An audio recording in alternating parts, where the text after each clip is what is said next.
بسم الله الرحمن الرحيم. السلام عليكم ورحمة الله وبركاته. إن الحمد لله والشكر لله، الصلاة والسلام على رسول الله وحسبنا الله ونعم الوكيل، نعم المولى ونعم النصير. أشهد أن لا إله إلا الله وحده لا شريك له، وأشهد أن محمدا عبده ورسوله لا نبي بعده. اللهم صل وسلم وبارك على نبينا محمد وعلى آله وصحابته أجمعين، ثم أما بعد. فأعوذ بالله من الشيطان الرجيم. بسم الله الرحمن الرحيم. قال الله تعالى في كتابه الجليل: أعوذ بالله من الشيطان الرجيم. بسم الله الرحمن الرحيم.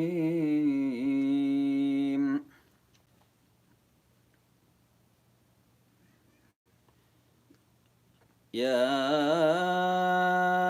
أيها الذين آمنوا كتب عليكم الصيام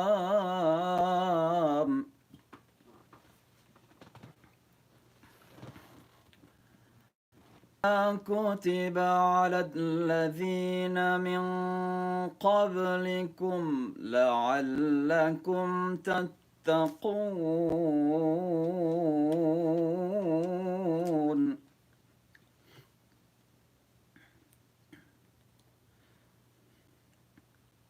أياما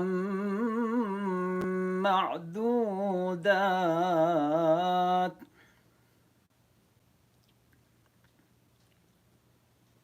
فمن كان منكم مريضا أو على سفر فعدة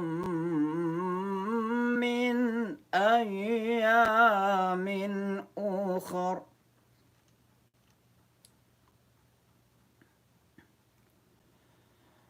وعلى الذين يطيقونه فدية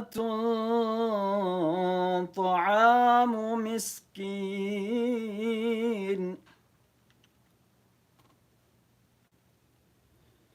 فمن تطوع خيرا فهو خير له، وأن تصوموا خير لكم إن كنتم تعلمون. صدق الله العظيم. Before talking about the fasting in Ramadan, and inshallah ta'ala we are going to discuss mostly in relevance to 184. You're talking about making up fastings for any days that we miss during the month of Ramadan. But let me begin by reminding ourselves once again, alhamdulillah, that only by Allah's blessings, by His mercy, that we can meet tonight once again, healthily, alhamdulillah, happily, inshallah, despite of the challenges that we are facing at the moment. I just wanted to remind again and again, as a reminder for all of us, that we must keep our husnul dhann, positive thinking towards Allah subhanahu wa ta'ala. And certainly husnul dhann to one another, be positive thinking to one another. No matter how difficult, how challenging the moment that we're living at the time, inshallah, Allah is so kind, so merciful, so loving. So never lose hope in Allah subhanahu wa ta'ala. Be always hopeful and optimistic. As we are approaching the month of Ramadan, the best way to enter into the month of Ramadan is joy and happiness. suggests that we are anticipating a very long awaited guest. We have been waiting this noble guest to come for the last 1 year since he led us after Ramadan. Since then, our Iman is waiting for that to come back again. That's what the Sahaba did. The Sahaba, when the Ramadan finished, ended, they normally feel sad. Because the month of Ramadan is truly a valuable month. You know, again, imagine someone comes to you with all types of gifts, with all types of present. And it is guaranteed. Because the gift is promised not by any human beings, but promised by Allah subhanahu wa ta'ala, either it is directly or through his Prophet Muhammad sallallahu alaihi wasallam. So the month is a valuable guest, and therefore we expected it to come, and we are waiting for it to come joyfully and happily. And so at this type of moment we live in, challenging, difficult moment, with different worries and fears. We see today in America, over 18,000 people died. Almost 19,000 died. And may Allah subhanahu wa ta'ala protect us. And for those who died on Islam, may Allah subhanahu wa ta'ala accept them as shuhada. This creates worries and fears. But inshallah, at the same time, we are welcoming the month of Ramadan with optimism and hope. Because Allah subhanahu wa ta'ala promises the month of Ramadan must be the month of Nusrat, the month of help. Wa nasrullahi qareeb, the help of Allah is so close to us. So inshallah, as we are welcoming the month, we must be hopeful that that month will bring mercy and blessing to all of us. And that month will ease for us the difficulties that we are facing at the moment. Will slow down the challenges that we are facing at the moment. So open our minds, open our heart to welcome the month of Ramadan with positive thinking. And particularly be positive thinking towards Allah subhanahu wa ta'ala. So we continue thanking Him. Tonight we thank Him for this opportunity once again that we are coming together through these means, Facebook Live and YouTube Live. And may Allah subhanahu wa ta'ala accept from all of us. There are many issues to discuss. But before coming directly to the point that we're going to talk about tonight, let me once again remind ourselves that fasting has tremendously amazing virtues. And simply, we cannot mention all of them at the moment. And alhamdulillah, by the grace of Allah subhanahu wa ta'ala, in the past we have mentioned quite a lot.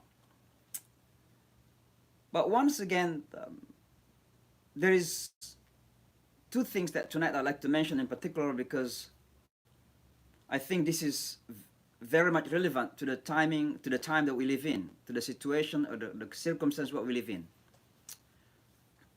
And that is, if you study the history of Ramadan, most of the battlefield during the time of Rasulullah sallam took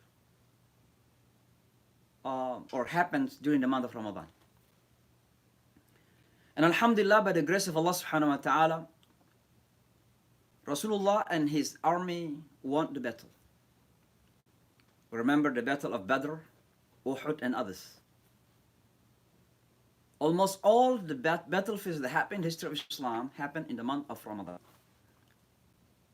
This reminds us about the war that we are fighting at the moment. You know, for me, and I think for all of us, if not for all of us, at least that for the majority of us, believe that fighting not coronavirus, not COVID-19, but fighting the challenge of the moment caused by the corona, Corona is the cause, but it's not the result. I mean, the result is the challenges that we are facing. It's not only about Corona, but our family. Many are sick. Economy is collapsing. Many brothers and sisters are losing their jobs. But more importantly, masajids are closed. We are entering into the month of Ramadan without usual activities in our community.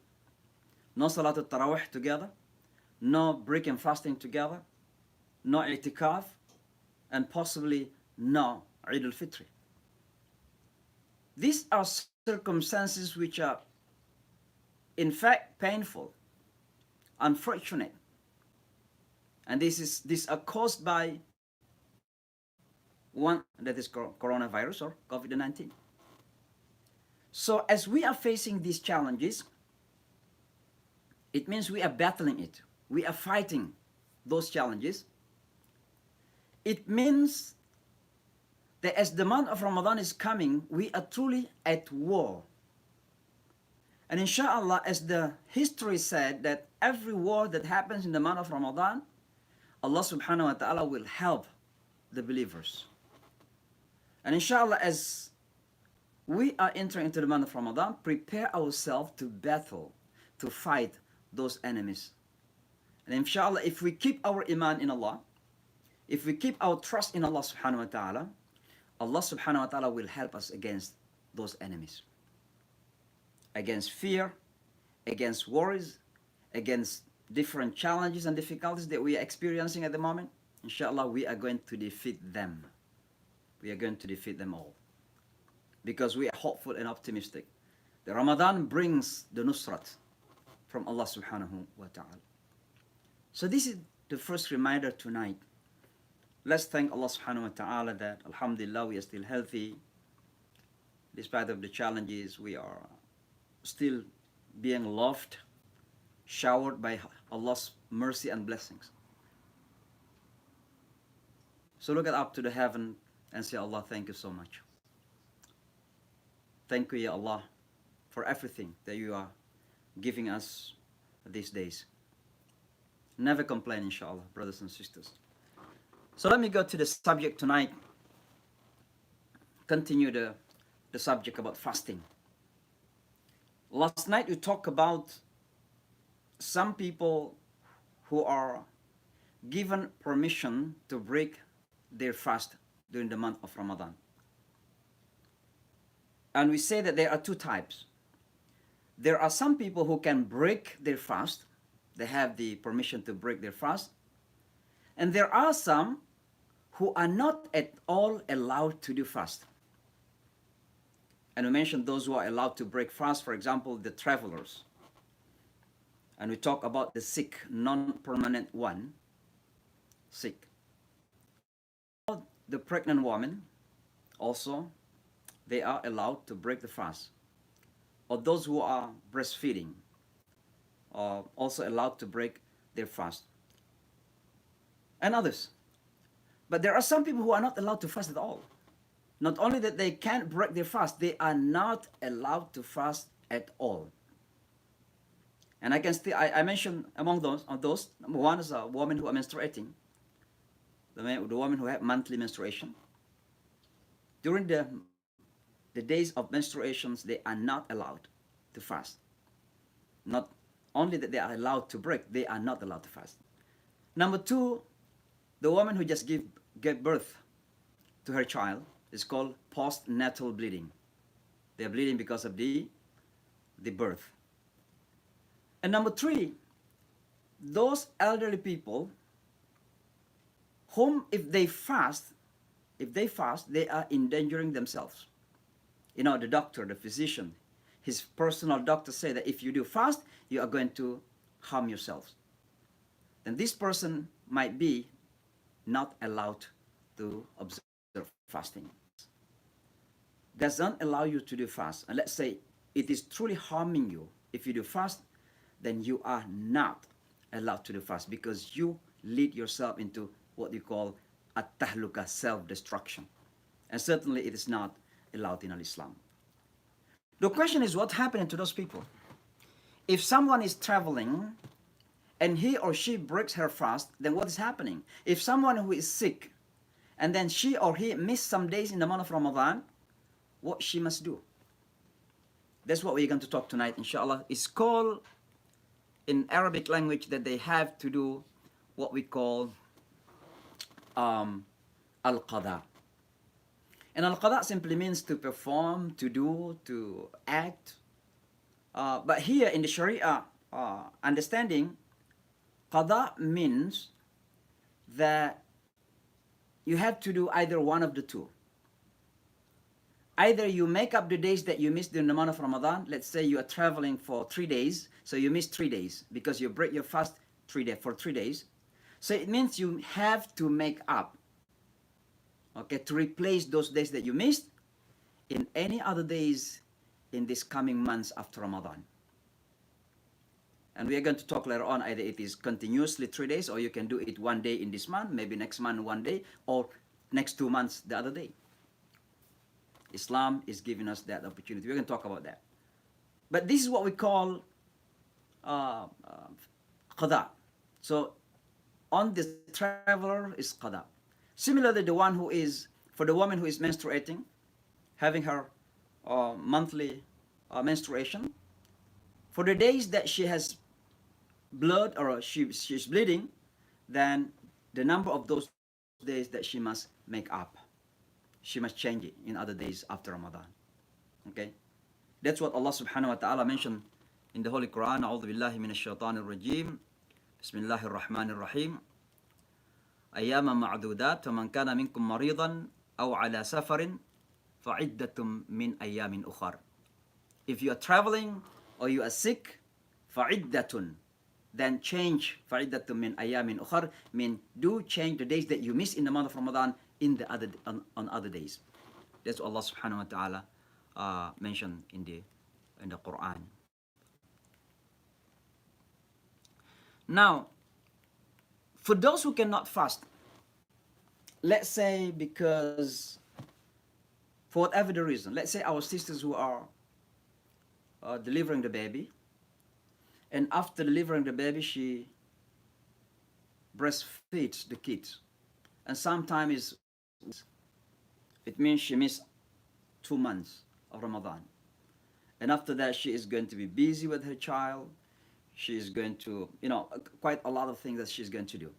In other words, that this sister cannot make up the days that she missed, because during her pregnancy she has, like, let's say 9 months, and possibly she missed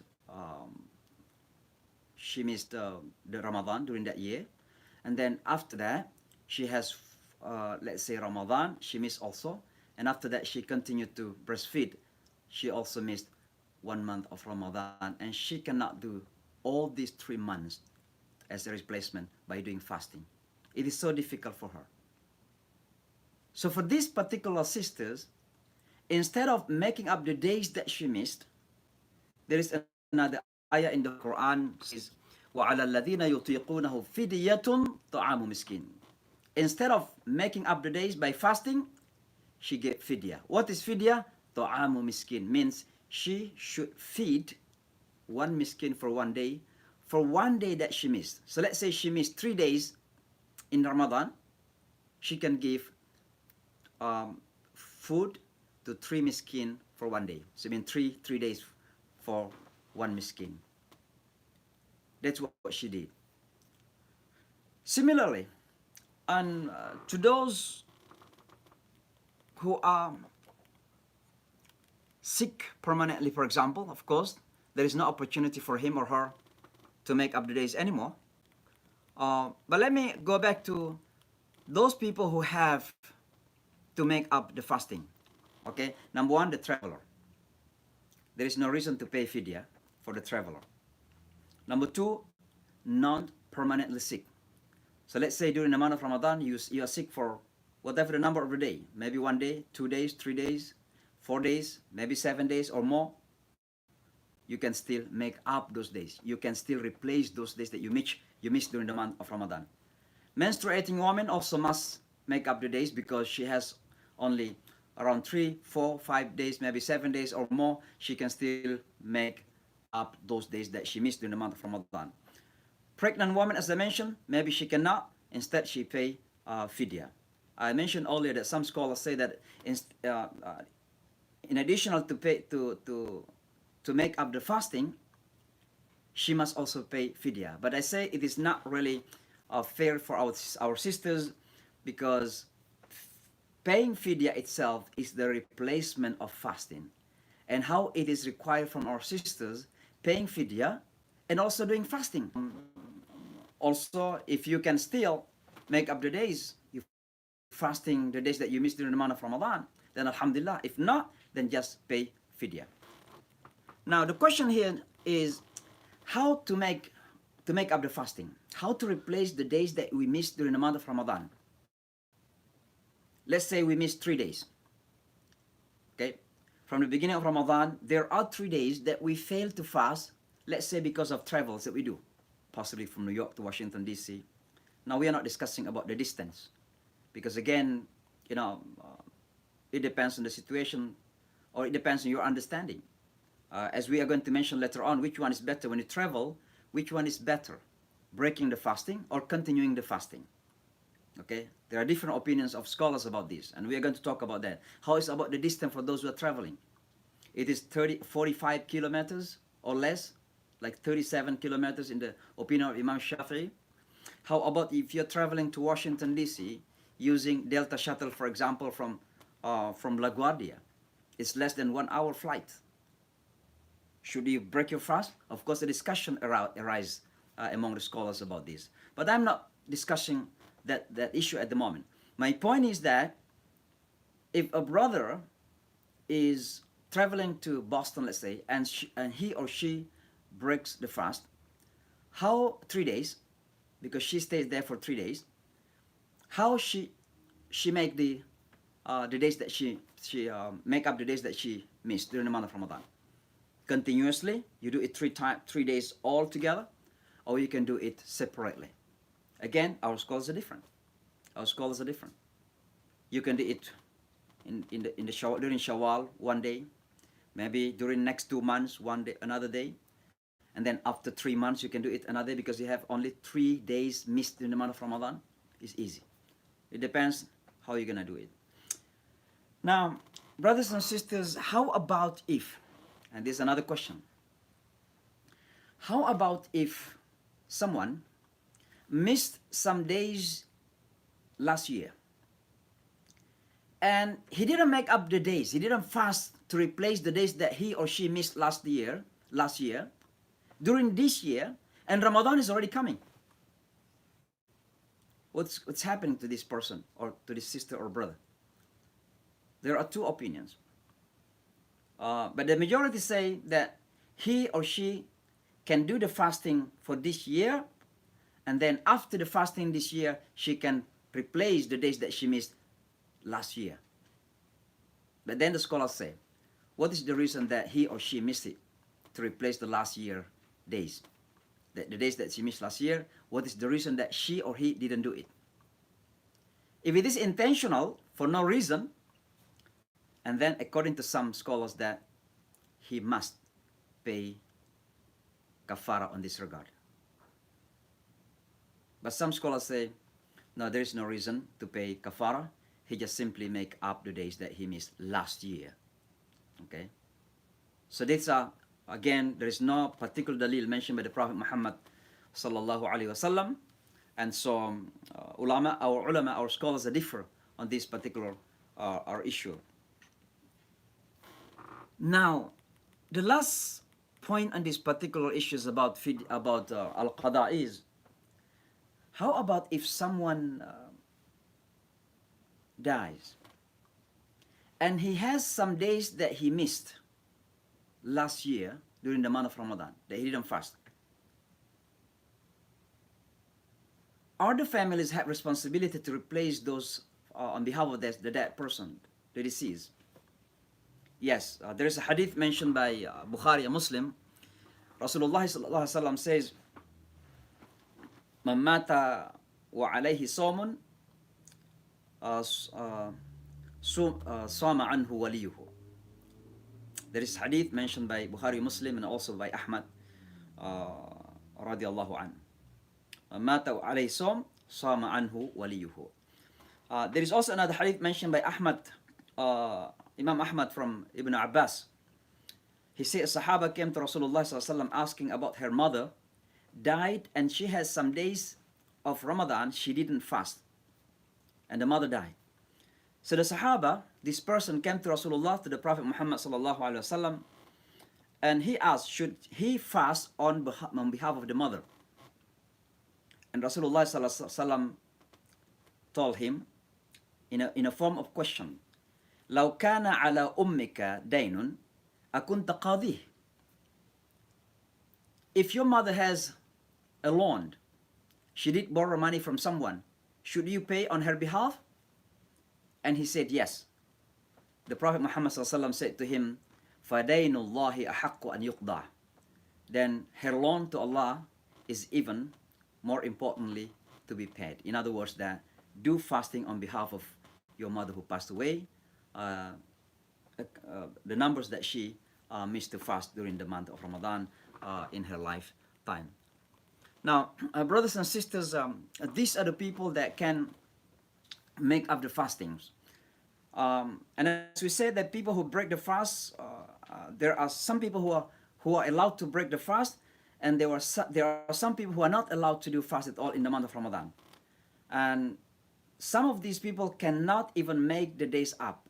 They cannot make up the days that they miss in the month of Ramadan. So what they have to do, Al-Quran says, وَعَلَى الَّذِينَ يُطِيقُونَهُ فِدِيَّةٌ طَعَامُ مِسْكِينٍ.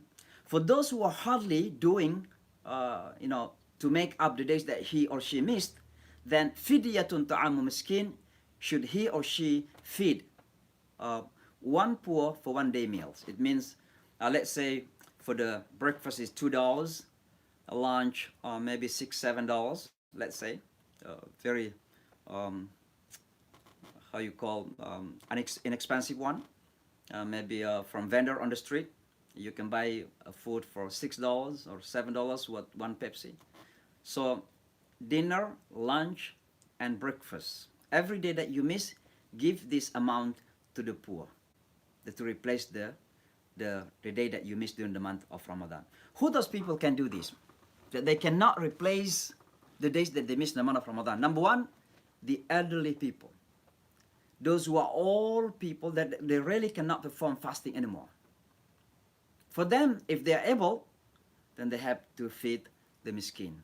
1 day he missed or she missed during the month of Ramadan should be replaced by paying a poor guy, a poor person, okay, for 1 day. The second one is permanently sick person. There are people who are sick and it's a terminal sickness. He or she is sick for, let's say, ever, and there is no hope that he or she is going to be cured, to be better, to be healthy. And for this type of sick people, they have the right to pay fidya, and that is feeding miskin 1 day for any day that he missed in Ramadan, instead of making up the days after Ramadan. And those sisters also who are pregnant, followed by postnatal bleeding, followed by breastfeeding. It's so difficult for our sisters to replace all days that she missed during the month, or they missed during the month of Ramadan. So the easier way for them is to pay fidya, and that is feeding the masakin, feeding the poor people for any numbers of days that she missed during the month of Ramadan. And there is one type of people too, and that is the opinions of the scholars, that those who have heavy job, very difficult job, especially in the summer season, those who are working, let's say, in Indonesia, people who we call tukang beca, I don't know what is in English, it's very hard sometimes for them. But in my view, they can still try it. So let's say a tukang beca, someone who is working very hard, working under the sun, so difficult for them to observe fasting. I would like to say that he or she, or he mostly, because mostly male are working in this field, he should start the fasting. So he eats sahur, and then in the morning he began his job. And if he's really tired, he cannot continue it, then Allah subhanahu wa ta'ala is merciful. La yukallifullahu nafsan illa wus'aha. Allah subhanahu wa ta'ala doesn't put any burden on your shoulder beyond your capacity. So he can break his fast, and instead of forcing himself to fast, and that can lead into self-harming, harming himself, then he must break his fast. Because this is a continuous job. Even after Ramadan, he continues the same job. Instead of making up the days, he is paying what we call fidya, if he is able, of course. Now the question here is, how about if someone, must pay fidya, that is feeding miskin for one day, but he or she himself or herself doesn't have money at all. She is really poor, or he is really poor. Allah subhanahu wa ta'ala again is so compassionate, so loving, so merciful God. And it reminds us about the story of the Sahaba who came to Rasulullah sallallahu alaihi wasallam, who said, I've destroyed myself. Halaktu, ya Rasulullah. And wama ahlakaka. The Prophet asked him, what happened to you? He said, waqa'tu ala imraati. You know the story, that I have had relationship with my wife during the month of Ramadan. And as you know, that the expiation for that is, number one, to free a slave, or to fast 2 months continuously, or to feed 60 poor people. And all this, simply he cannot do it. The Prophet Muhammad ﷺ gave him, let's say, 1 kilo of dates, and he said to him, go back to your village and distribute this to the poor people. And he said, yeah, Prophet, oh Prophet of Allah, I'm the poorest one, the most poor one in the village. And the Prophet ﷺ laughed. And then he said, go back and feed your family. In other words, that if that person who could not fast during the month of Ramadan, and at the same time who cannot pay, cannot give fidya to the miskin, then ask Allah subhanahu wa ta'ala for mercy. Allah subhanahu wa ta'ala is loving, and alhamdulillah, Islam is the religion of ease. Ad-dinu yusrun. This religion is so easy. So don't put on your shoulder something that is beyond your capacity, and then make you worried and becomes overburdened because you don't understand the way out. So if you don't, give it to Allah subhanahu wa ta'ala. Allah knows better what others do not know. This is about the issue of qada and the issue of fidya, the issue of making up the fasting after Ramadan for the days that we missed. Now we are coming to the issue of those who traveling, or those who are sick but not threatened in nature. The question is, which one is better? Let's say, and the discussion, I mentioned this earlier briefly, which one is better? If you travel to Washington DC using Delta shuttle, or going to Boston from New York City, from LaGuardia, using Delta shuttle, it is just like 47 minutes or less than 1 hour flight. And you can just sit down and take rest. Maybe you can sleep, around 30 minutes, 40 minutes. Which one is better? Breaking the fast or keeping the fast? Now our scholars, again, is different, have different opinions on this. Some says take for rukhsa is better because there is hasan in it. There is a virtue in taking the rukhsa, and that is the permission from Allah to break the fast. Just like if your boss gives you a gift in the office, sometimes you don't need that gift. But in order to please your boss, you take the gift, right? So some scholars say, if Allah has given you this rukhsa, something that's easier for you to break your fast, why you don't take it from Him? As a part of that pleasure to please Allah subhanahu wa ta'ala, just like taking, let's say, a gift from your boss. Basically, at all, you don't need that gift. But your boss is really, he has a sweetness in his heart to give you. He's so sincere.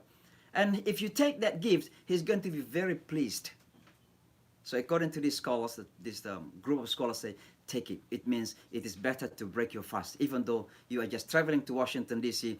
using Delta shuttle. But the other group of scholars say no. Why? Because he goes back to what is called illat in Arab, in the Sharia. The reason behind the the rukhsa, the reason behind why Allah subhanahu wa ta'ala is giving you permission. Allah knows that it's difficult for you to do fasting during the trip, during the traveling. So there is a difficulty here. There's a challenge. How about if you're traveling without difficulty? How about if you're traveling without challenge? Should you still break your fast? Without illah here. There is no reason. So they say the best is not to break the fast. If you are just traveling, let's say to the end of New Jersey, going to Pennsylvania, going to Philadelphia, less than 2 hours or 2 hours driving your Lexus or Mercedes, it doesn't take much energy. It doesn't take too much time. Especially when you're a boss, you have your own driver, you can sleep behind the driver.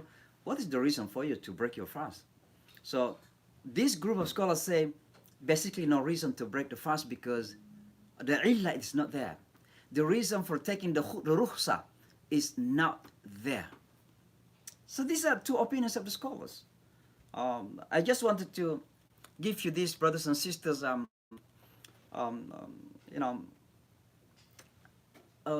slight notion, an idea how our scholars are different on different issues in the religion. And of course they taught this very thoroughly. It's not easy for them to take a conclusion. And so for us who follow the scholars, who follow the imams or the mashayikh, we must appreciate them. Unfortunately, once again, I don't want to offend anybody, but unfortunately we are living in a time where everything is, instant. Some people had become scholars instantly. They didn't study this religion thoroughly. Studying Islam is not just go to Professor Google and ask everything from Professor Google. Because sometimes Professor Google is not honest enough to respond to you. They give you a wrong response. But there are some out there that they are making internet as the source of knowledge, and sometimes they don't realize that they've been misled by some informations on the internet. And some people have become, even presenting themselves as scholars of Islam and very easily accusing others committing wrongs, accusing even our Imam. Imam Abu Hanifa make mistakes, Imam Shafi'i make mistakes, Imam Maliki make mistakes, and they themselves studied Islam from the internet, from Mr. Google. Or let's say they took it from one sheikh, and they feel because they took it from one sheikh, they feel that that sheikh is the source of everything in the religion. Brothers and sisters, our Imam, when they studied this religion, they took it from different mashayikh. And they still respect one another. Imagine Imam Hanafi and Imam Malik. These are two scholars that they have completely opposite opinions. Because Imam Hanafi, at that time, he did not find the compilation of the hadith. He lived in a time before the compilation of Bukhari, Muslim, and other hadith. And that's why he didn't have that all sources in terms of adillah. But Imam Malik, his opinion is different. His madhab is based on the hadith of the Medina. And everything is based on the qawl of the Sahaba in Medina. That's what Imam Malik. So it is completely the opposite. But you see, what? These two great scholars in Islam, they respect one another so highly. Or let's say Imam Shafi'i and Imam Ahmad. Imam Ahmad is a student to Imam Shafi'i. And if you see, Imam Shafi'i is a kind of combination between ra'yun, between the madhab of opinions, by using his ra'yu, his opinions, and the adillah, the evidence from the Quran and the hadith. This is a kind of combination. And then later on came Imam Ahmad bin Hanbal, which is mostly based on adillah from the Quran, from the hadith particularly. So kind of the opposite. But when Imam Shafi'i died in Egypt, and his student Imam Ahmad wanted to pay respect to his teacher, Imam Shafi'i. So he went to Egypt to visit his graveyard. One of the popular issue that they have differed between these two scholars, Imam Shafi'i said that Al-Qunut, what is called Qunut, special dua before the last sujud during Fajr time, called dua Qunut, prayer of Qunut. Al-Qunut is must in the Fajr time. And that's why you see the Muslim in Indonesia, some Muslim in Malaysia, and some others, in the Fajr time they have Qunut, because most of those are following Imam Shafi'i. While Imam Ahmad bin Hanbal said no, there is no Qunut, because Qunut was done by the Prophet Muhammad SAW was only for a specific purpose, and it was a special dua during the battlefield, during the war. So it's not a daily basis thing to do. So Imam Ahmad said there is no Qunut. Imam Shafi'i says Qunut is a must. But what happened when Imam Shafi'i visited his teacher, not his teacher, but only graveyard of his teacher in Egypt? All of a sudden, in one of the day, in the Fajr time, Imam Ahmad led his followers in Salatul Fajr. And he began praying Salatul Fajr. First rak'ah, alhamdulillah. Second rak'ah, he make ruku' and he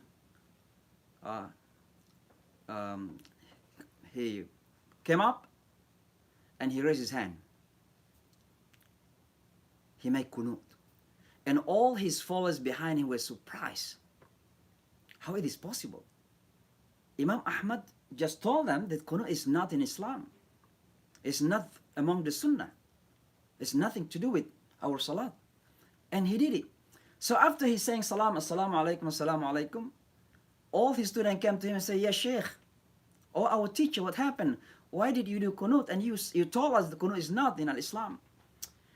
What Imam Ahmad said to them, "I did it because in respect لصاحب هذا القبر, to respect the honor of this graveyard.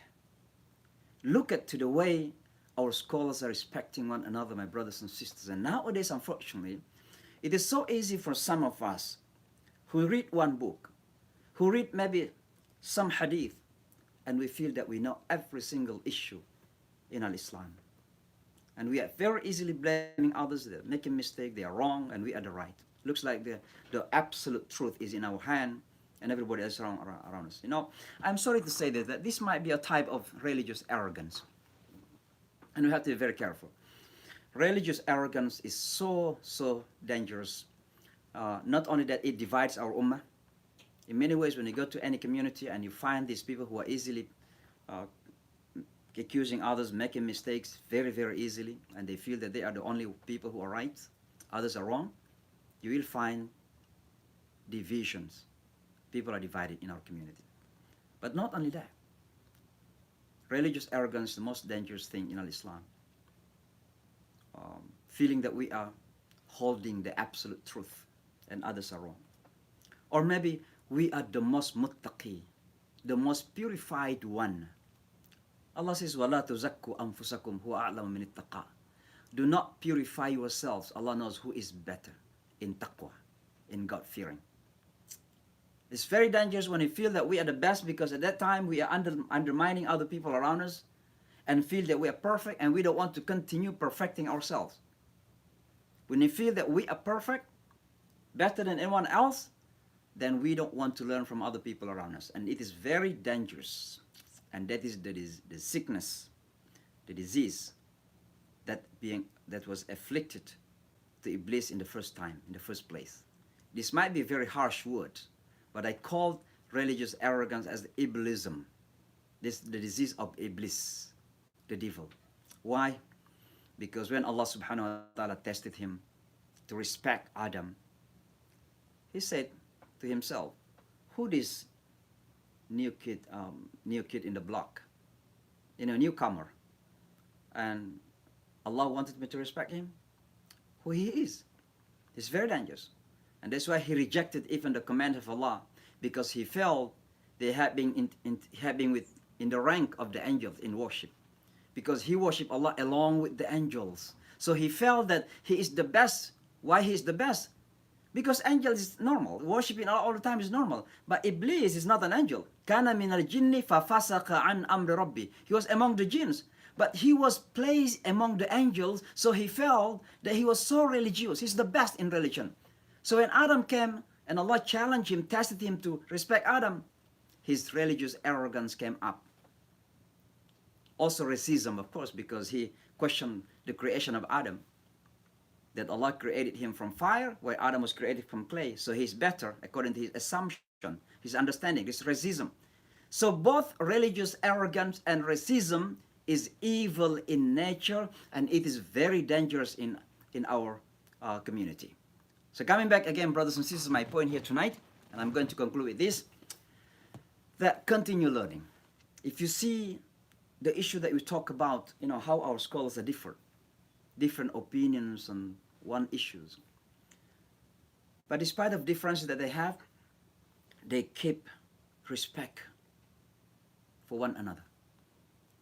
Imam Abu Hanifa respect his students, Imam Malik respect his student, Imam Shafi'i respect his teacher, Imam Malik. Imam Shafi'i respect his student, Imam Ahmad respect his teacher, Imam Shafi'i. And look at one day, Imam Shafi'i, another story, it's the last one because of the time. So one day, Imam Shafi'i wanted to pay a respect to his student, Imam Ahmad. And what he did, he went to his house to visit him. So Imam Ahmad, in respect of his teacher, he cooked a lot of food, delicious food that Imam Shafi'i loved to eat. He prepared maybe lamb or others.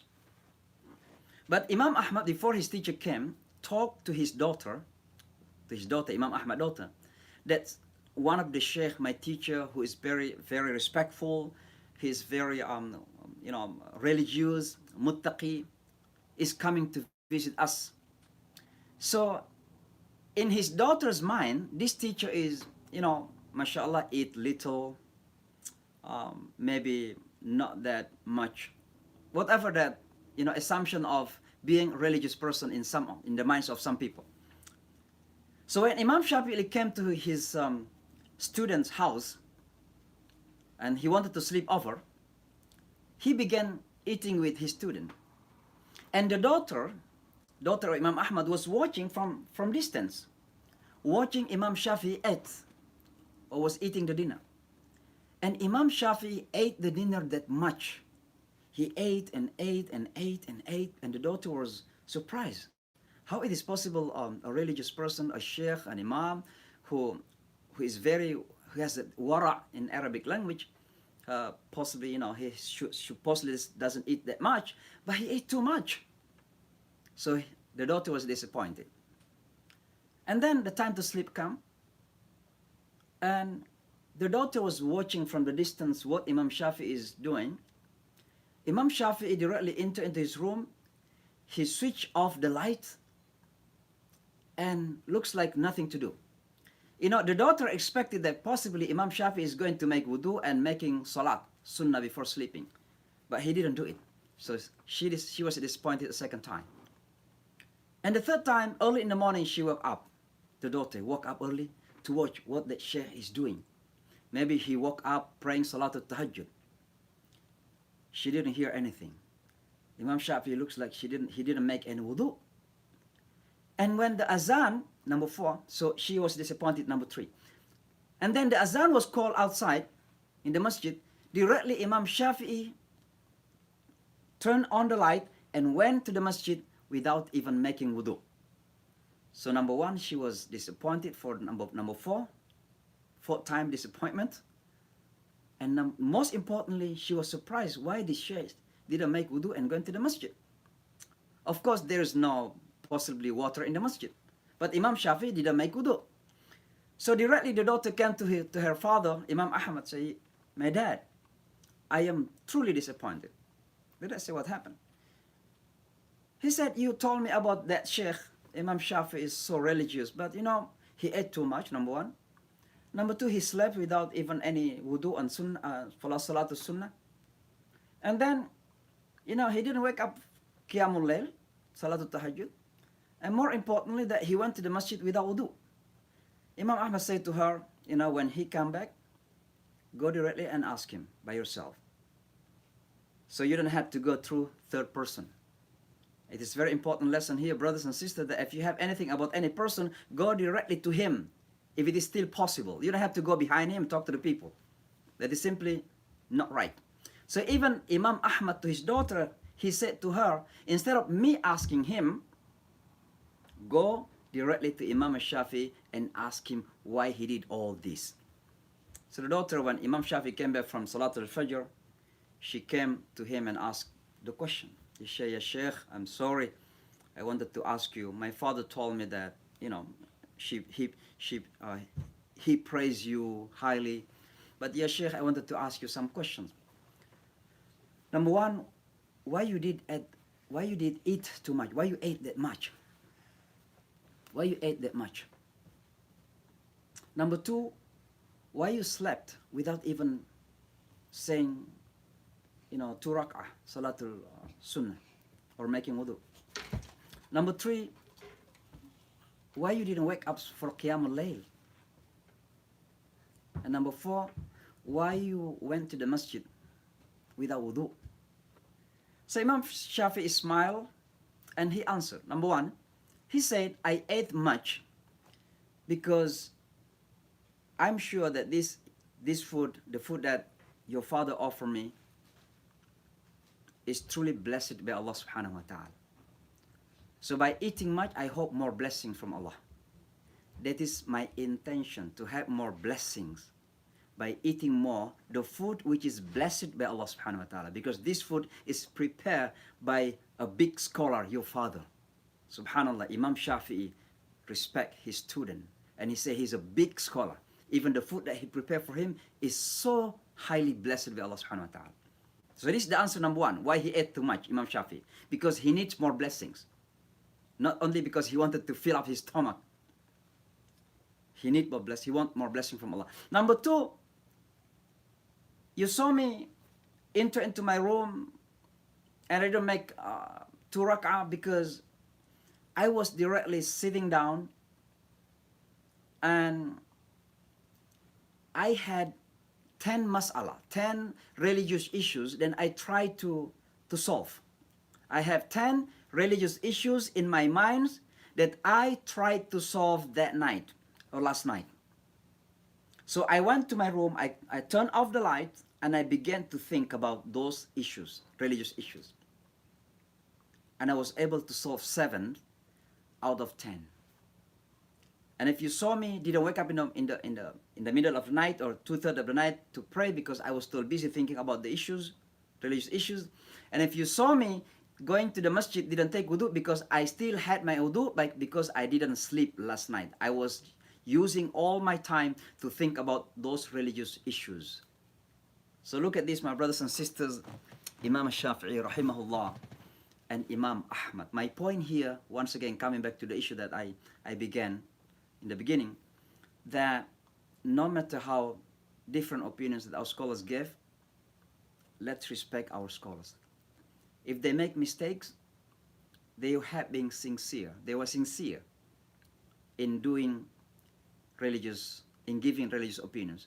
And if they make mistake, Allah still reward them. Man ijtahada, fa'asab falahu ajran. Whoever is make ijtihad and he is right, correct, Allah just give him 2 reward. And whoever make ijtihad and he make mistake, wrong, Allah still give him 1 mistake. And who are you to always blaming our scholars? They have been so sincere in helping us to understand our religion. So respect our scholars. No matter how you have different opinions from them, they deserve our respect and honor. May Allah subhanahu wa ta'ala reward them all. Imam Shafi'i, Imam Ahmad, Imam Maliki, Imam Abu Hanifa, and other ai''imah. Not only 4, but many ai''imah. They have different opinions on different issues, including about Ramadan. And brothers and sisters, I have my book called Al-Fiqh al-Madhahib al-Arba'a, Fiqh on the 4 madhabs. I have Fiqh on comparative studies of Fiqh. Almost all opinions are there in one book. It's just simply amazing to read the different opinions. Sometimes a small issue, but you can find 10 opinions among the 10 scholars.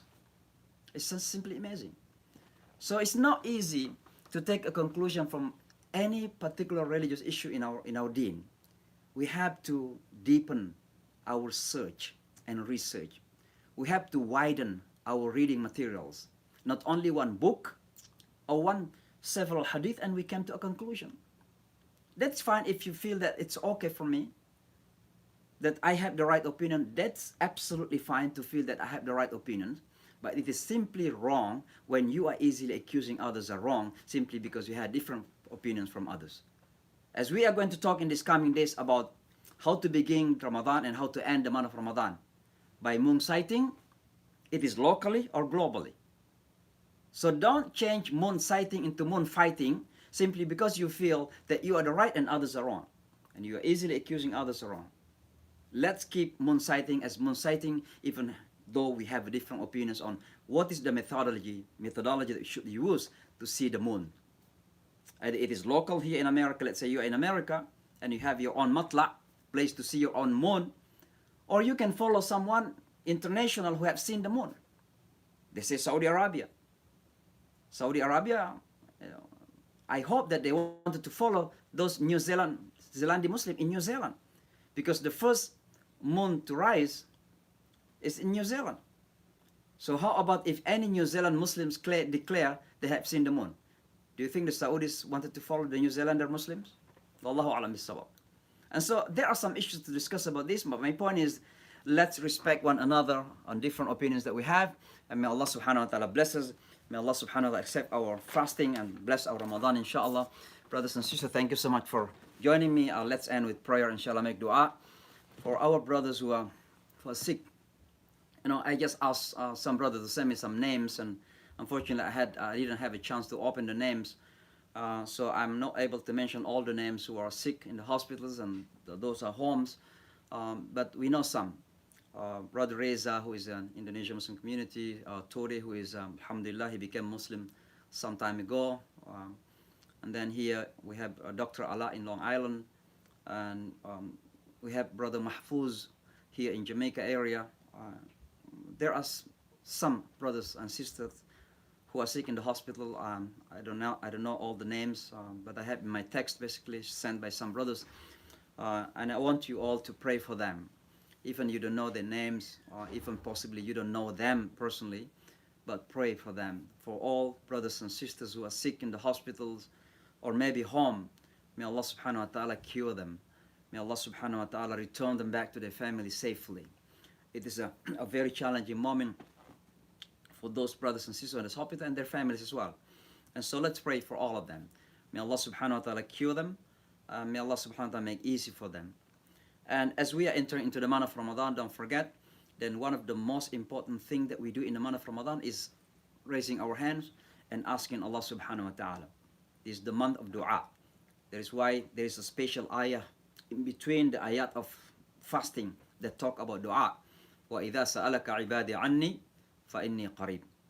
And if my servant asks you, O Muhammad, concerning me, about me, tell them that I am close, I am near to them. So Allah is not near. In the month of Ramadan, we are struggling to be closer to Allah, as Allah is so close to us. But one of the contexts of this closeness, being close to Allah, is فَإِنِّي قَرِيبٌ أُجِيبُ دَعْوَةَ الدَّاعِ إِذَا دَعَنِ. I accept the dua of any person who is making dua. So it depends on us. Either we want to use this opportunity to make dua to Allah subhanahu wa ta'ala or not. But the doors are open for us to ask Allah subhanahu wa ta'ala. So make dua for your brothers. Make dua for your sisters who are sick and their families. May Allah subhanahu wa ta'ala give them patience and strength to face the challenge. And make dua for all of us that may Allah subhanahu wa ta'ala keep us and protect us. May Allah subhanahu wa ta'ala take away this pandemic, coronavirus and COVID-19. And may Allah subhanahu wa ta'ala make easy for those who are challenged by the circumstances caused by the pandemic, COVID-19. For those who lost their jobs, for those who lost the source of their income, for those who lost their economic source, may Allah subhanahu wa ta'ala make easy for them. And for those of us, may Allah subhanahu wa ta'ala strengthen us to continue walking on the path, protecting ourselves. As I said again and again, tie your camels and trust your Lord.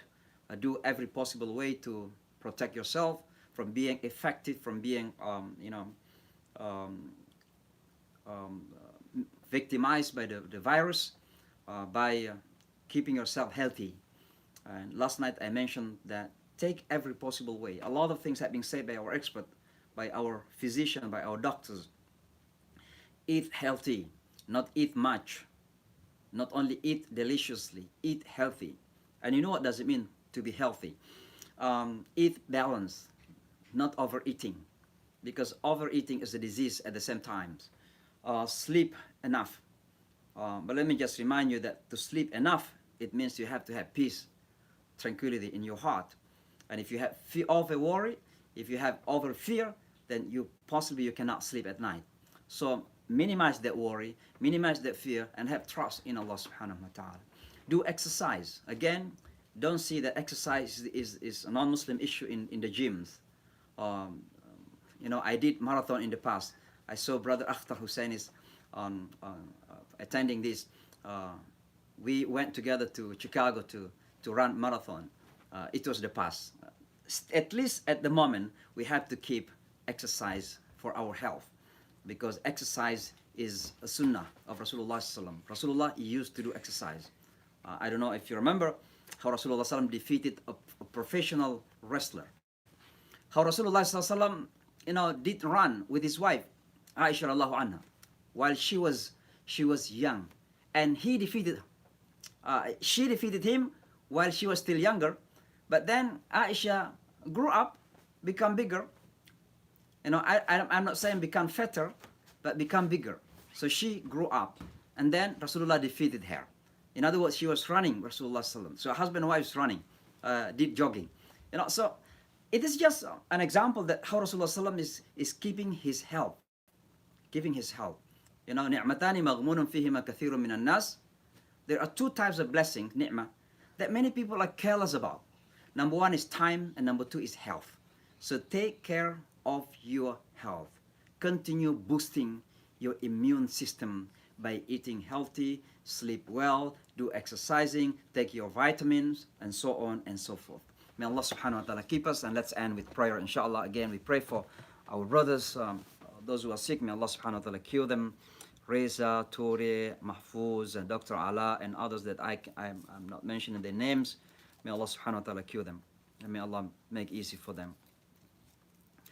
I'm sure that the family have given this all to Allah, surrender to Allah subhanahu wa ta'ala. They are so submissive to Allah subhanahu wa ta'ala and have tawakkul Allah subhanahu wa ta'ala.